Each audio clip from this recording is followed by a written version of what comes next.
नमस्कार उज्जैन, मैं हूं आपके साथ इशिका यादव। आप देख रहे अभय न्यूज का 22 दिसंबर गुरुवार दोपहर का बुलेटिन।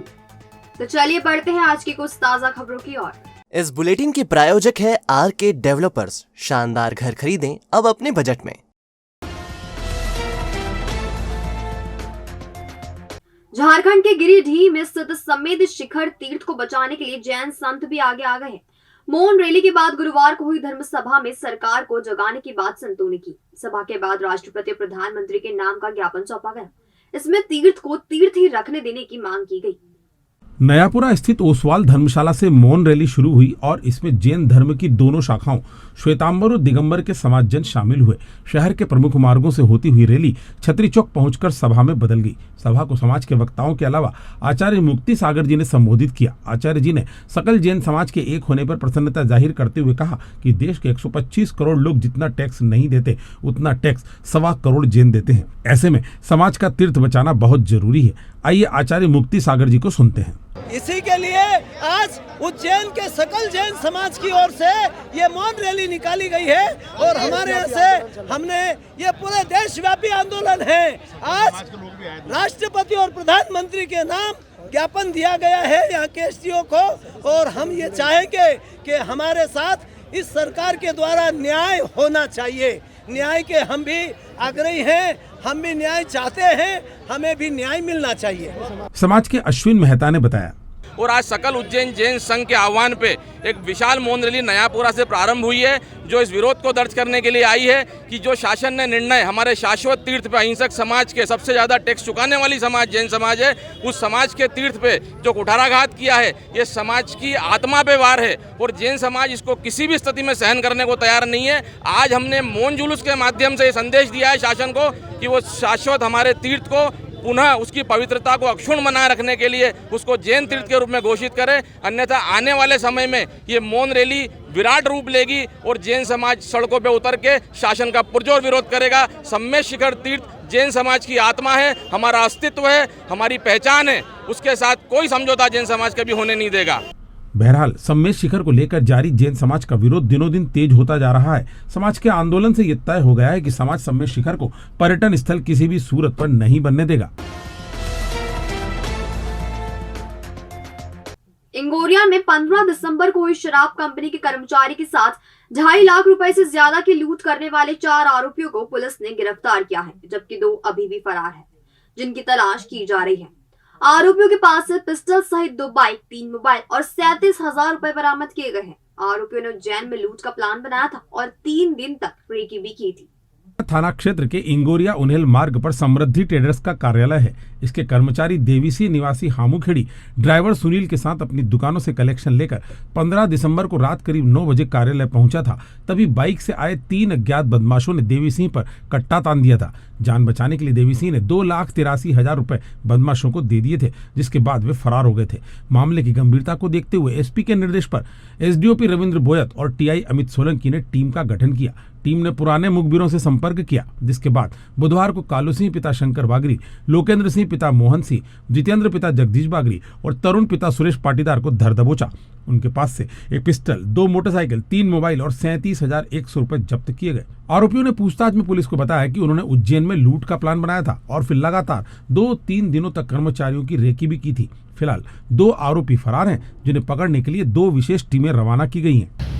ये दिनांक 15-12 की घटना थी। रात्रि में अपनी दुकान का केस लेकर देवी सिंह करके फरियादी वहाँ जा रहा था, तो उसको जैसे ही वो अपने कार्यालय के यहाँ पहुँचा था, वहाँ पे इसके साथ कट्टा अड़ा के लूट की गई थी और लूट की राशि लगातार उसके बाद कायमी के बाद से थाना प्रभारी अमित सोलंकी उनकी पूरी टीम लगातार प्रयास करती रही और इसमें अभी 4 आरोपी गिरफ्तार किए। 2 आरोपी इसमें गिरफ्तार होना शेष है। 3 मोबाइल जब्त हुए हैं, 2 मोटरसाइकिल जब्त हुई है इनसे और एक देसी कट्टा है। 37,000 रुपये लगभग नगद राशि भी जब्त की है। बाकी शेष उन 2 आरोपी से गिरफ्तार करके शेष राशि भी जब्त कर ली है। श्री महाकाल लोग आने वाले पर्यटकों के साथ होने वाले अभद्र व्यवहार और ज्यादा किराया वसूली की बढ़ती शिकायतों के बाद प्रशासन ने होटल संचालक, tour operator, auto rickshaw magic संचालकों से चर्चा की और उन्हें अच्छा व्यवहार करने की सीख दी। विक्रम कीर्ति मंदिर में प्रशासन की तरफ से कलेक्टर, एडीएम, निगमायुक्त और आरटीओ ने मीटिंग में हिस्सा लिया। निगमायुक्त रोशन सिंह ने ट्रैफिक नियमों का पालन करने और शहर को स्वच्छ रखने पर जोर दिया, तो आरटीओ संतोष मालवी ने वाहनों का फिटनेस रखने और ऑटो को मीटर से चलाने की समझाइश दी। बैठक में शहर के खराब ट्रैफिक और अवैध ठेले गुमटियों का प्रस्ताव भी सामने आया। कलेक्टर आशीष सिंह ने कहा कि अगले महीने इंदौर में इन्वेस्टर मीट होनी है और अप्रवासी भारतीय सम्मेलन भी होना है। इनमें बड़ी संख्या में बाहर से लोग आएंगे। हमारी कोशिश ये होनी चाहिए कि यह लोग उज्जैन से अच्छे व्यवहार का संदेश लेकर के जाएं। मीटिंग के बाद कलेक्टर आशीष सिंह ने बताया, आज सभी ऑटो संचालकों और होटल व्यवसायियों को बुलाया गया है। ऑडिटोरियम में सभी के साथ में एक संवाद का कार्यक्रम आयोजित किया गया था। निश्चित रूप से श्री महाकाल महालोक के निर्माण के बाद में श्रद्धालुओं की संख्या में बहुत ज़्यादा वृद्धि हुई है। उस वृद्धि के साथ साथ कई तरीके की शिकायतें भी ऑटो संचालकों के द्वारा किराया वृद्धि की या फिर उनको सही जगह पर न ले जाने की, अन्य प्रकार की शिकायतें, और इसके साथ साथ होटलों में भी इस प्रकार से ज़्यादा दाम लेने की शिकायतें आ रही थी, जिस संबंध में सभी को ताकीद किया गया है, नियमों के पालन के लिए बताया गया है। लगभग सभी ऑटोज़ में मीटर लगवाया जा चुका है। जो कुछ बचे हुए हैं अगले 3-4 दिनों के अंदर मीटर लगाया जाएगा और प्रीपेड बूथ हम लोग अगले 3 दिनों के अंदर 3 जो महत्वपूर्ण स्थान है वहाँ से चालू करेंगे। सभी होटल संचालकों को भी इस विषय में अवगत कराया है कि जो भी किराया है उसका प्रदर्शन भी करें और अनावश्यक किराया ना वसूल करें। और आज का जो मुद्दा था उसमें एक प्रमुख मुद्दा जो आगामी प्रवासी भारतीय दिवस है और जो इन्वेस्टर समिट है जो इंदौर में होने वाली है, वो भी एक प्रमुख मुद्दा था। उसमें चूंकि बाहर से कई सारे विदेशों से भारतीय आने वाले, जो प्रवासी भारतीय आने वाले हैं, उनके सामने हमारा व्यवहार, हमारी चीज़ें और भी अच्छे तरीके से प्रदर्शित हों, वो बहुत अच्छा अनुभव लेके जाएं, यहाँ की संस्कृति और महत्ता से और ज़्यादा रूबरू होके जाएं। इस संबंध में भी सभी को विशेष तौर पर सेंसिटाइज़ किया गया है कि उस समय हमको विशेष ध्यान रखना है और निश्चित रूप से अगर इन सब चीज़ों की कहीं अवहेलना होती है तो कड़ी कार्रवाई भी करी जाएगी। इस संबंध में उनको अवगत कराया गया। बहरहाल अच्छा व्यवहार रखने की सीख भले ही मीटिंग में दी गई हो, लेकिन ऑटो मैजिक रिक्शा संचालक और होटल वाले इस सीख को कितना मानते हैं, यह देखने वाली बात होगी। केंद्रीय स्वास्थ्य मंत्री मनसुख मांडविया कोरोना संक्रमण के चलते कांग्रेस की भारत जोड़ो यात्रा रोकने के लिए राहुल गांधी को पत्र लिख रहे हो, लेकिन मध्य प्रदेश की भाजपा सरकार कोविड को गंभीरता से नहीं ले रही है। प्रदेश सरकार के स्वास्थ्य विभाग ने कोविड की जांच तभी करने के निर्देश दिए हैं जबकि कोई संक्रमित व्यक्ति इसके टच में आया हो। जांच करने में यह भी जरूर देखा जाए कि संबंधित डायबिटिक, बीपी और गंभीर रोगों से पीड़ित हो। स्वास्थ्य संचालनालय से जारी निर्देश के मुताबिक प्रदेश में कोरोना की संक्रमण दर बहुत कम है। प्रदेश का पॉजिटिविटी रेट केवल 0.017% है। ऐसे में जांच को लेकर 3 बिंदु जारी किए गए। इसके मुताबिक कोविड-19 के प्रकरण में संपर्क में आने वाले व्यक्ति की जांच तब की जाए जब उसकी उम्र 60 साल से अधिक हो और वह डायबिटिक, बीपी, श्वास संबंधी रोग, किडनी संबंधी रोग और कैंसर या मोटापे से ग्रसित हो। कमिश्नर सुदामा खाड़े के आदेश में यह साफ लिखा है कि न्यूनतम केसेस आने से आउटसोर्स लैब से हुआ अनुबंध खत्म किया जा चुका है।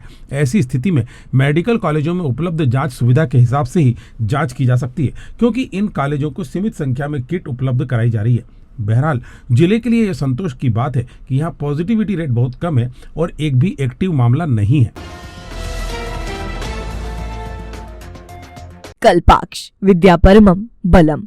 UPSC, MPPSC, NDA, CDS, SSC, banking एवं व्यापम। आखिर क्यों है हम बेहतर?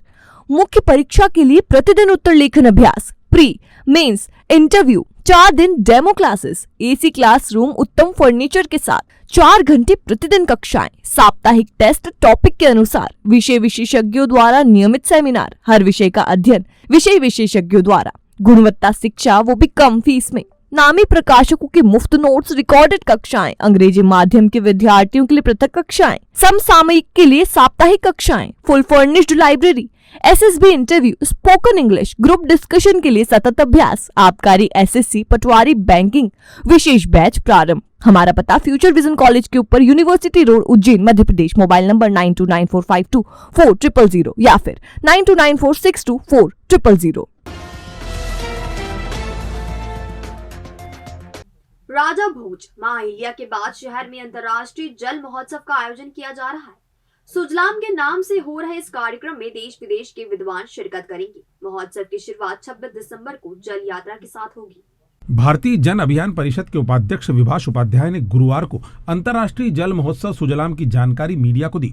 उपाध्याय ने बताया कि 3 दिवसीय कार्यक्रम 27 से 29 दिसंबर तक इंदौर रोड स्थित मालगुडी डेज में आयोजित किया जाएगा। महोत्सव के शुभारंभ से एक दिन पहले 26 दिसंबर को जल यात्रा निकाली जाएगी। आयोजन में देश विदेश के विद्वान शिरकत करेंगे। 27 दिसंबर को वैदिक जल तत्व पर शोध पत्रों का विमोचन किया जाएगा। 28 दिसंबर का दिन सांस्कृतिक कार्यक्रम के नाम रहेगा। हालांकि सांस्कृतिक कार्यक्रम 24 दिसंबर से ही शुरू हो जाएंगे। इस दौरान राष्ट्रीय स्तर के कलाकार शिल्प ग्राम में मेला लगाएंगे। 27 से 29 दिसंबर तक विद्वान वैदिक जल तत्वों पर अपने शोध पत्र प्रस्तुत करेंगे। 30 दिसंबर को डिजिटल प्रदर्शनी लगेगी। इसमें पूरे कार्यक्रम का डिजिटल प्रस्तुतिकरण दिया जाएगा। आइए जानते हैं जन अभियान परिषद के उपाध्यक्ष विभाष उपाध्याय ने क्या कहा। सुजलाम कार्यक्रम है जो कि सुमंगलम के अंतर्गत पंच महाभूत में से जल तत्व पे परिचर्चा का आयोजन है। मुख्य कार्यक्रम 27, 28, 29 दिसंबर को है। इसका शुभारंभ 20 दिसंबर से कला संगम के रूप में हो गया है। पर्यावरण नीतियों में इंडियन नैरेटिव, भारतीय अवधारणा में हम कैसे बात कर सकते हैं, इसको लेकर के यहाँ परिचर्चा होनी है। जो पर्यावरण की नीतियाँ बनती हैं उसमें पंच महाभूत की हमारी जो प्राचीन परिकल्पना है, जो हमको ऋषि मुनियों ने दी है, उस परिकल्पना को हम उन नीतियों में कैसे समाहित कर सकते हैं, उस पे यहाँ परिचर्चा करके और उसका एक ड्राफ्ट यहाँ तैयार होने जा रहा है। ये इस कार्यक्रम का उद्देश्य है। 11:30 बजे श्री महाकालेश्वर मंदिर में उनके द्वारा जल स्तंभ का अनावरण है और शाम को 3:30 बजे जो मुख्य कार्यक्रम स्थल है मालगुडी डेज, वहाँ पे उनका सारस्वत प्रबोधन सत्र है। शाहजहांपुर से महिदपुर सिटी के लिए मोपेड से जा रहे एक दंपति को पीछे से बाइक सवार ने टक्कर मार दी। घायल हालत में दोनों को जैन अस्पताल में भर्ती कराया गया है। महिदपुर सिटी के रहने वाले 65 साल के मुबारिक पिता नासिर पत्नी हसीना बी के साथ बुधवार को शाहजहांपुर में पारिवारिक कार्यक्रम में शामिल होने के लिए गए थे। वह दोपहर 1 बजे टीवीएस गाड़ी से महिदपुर सिटी लौट रहे थे। तभी तराना के पास काली सिंध नदी की घाटी पर पीछे से आए पल्सर मोटरसाइकिल के सवार ने उनकी मोपेड को टक्कर मार दी। हादसे के बाद पति पत्नी दूर फेंका गए। दोनों को 108 एम्बुलेंस में डालकर अस्पताल लाया गया। घटना के संबंध में मुबारिक के जमाई सनमुद्दीन कुरैशी ने बताया, जी हम शाहजहांपुर से महिदपुर के लिए निकले थे और हमारे पास में टीवीएस गाड़ी थी और मेरे सास और ससुर दोनों जा रहे थे। तो पीछे से एक पल्सर वाला आया, उसने उनको टक्कर मारी और वो चला गया। इनका नाम है मुबारिक बेग और इनकी मिसेस का नाम है हसीना बी। जी हम उनके जवाई हैं। आपका नाम? जी मेन स्थान साहब काली सिंध जो नदी है ना, उसकी बीच रपट में हुई है सर। घायल पति पत्नी का इलाज जिला अस्पताल में चल रहा है। तेरा मेरा रेस्टोरेंट कैफे, प्राइम लोकेशन पर 3-in-1 सोल्यूशन, शानदार family restaurant, rooftop cafe, hotel जहां है एसी सिंगल बेड और डबल बेड, डीलक्स रूम्स, खास ओकेजन्स के लिए 3D साउंड, डीजे लाइट्स और सुपर लग्जरियस डांस फ्लोर्स के साथ पार्टी हॉल और कॉन्फ्रेंस हॉल भी। आपकी खातिरदारी के लिए हमारा प्रोफेशनल और ट्रेन्ड स्टाफ रहेगा हर वक्त मौजूद। पार्किंग फैसिलिटी, लॉबी एरिया और फ्री वाईफाई भी है उपलब्ध। हमारा पता 13/4 अलकनंदा नगर, कॉस्मोस मॉल के पीछे, इंदौर रोड, उज्जैन। संपर्क करें 7897340664 या 7566801224 या 9340447277। तो आपने देखा हमारा आज का बुलेटिन। ये आपको कैसा लगा, इसका फीडबैक हमें हमारे कमेंट सेक्शन के जरिए जरूर दीजिएगा। कल फिर मुलाकात होगी इसी समय नए बुलेटिन के साथ। तब तक के लिए नमस्कार।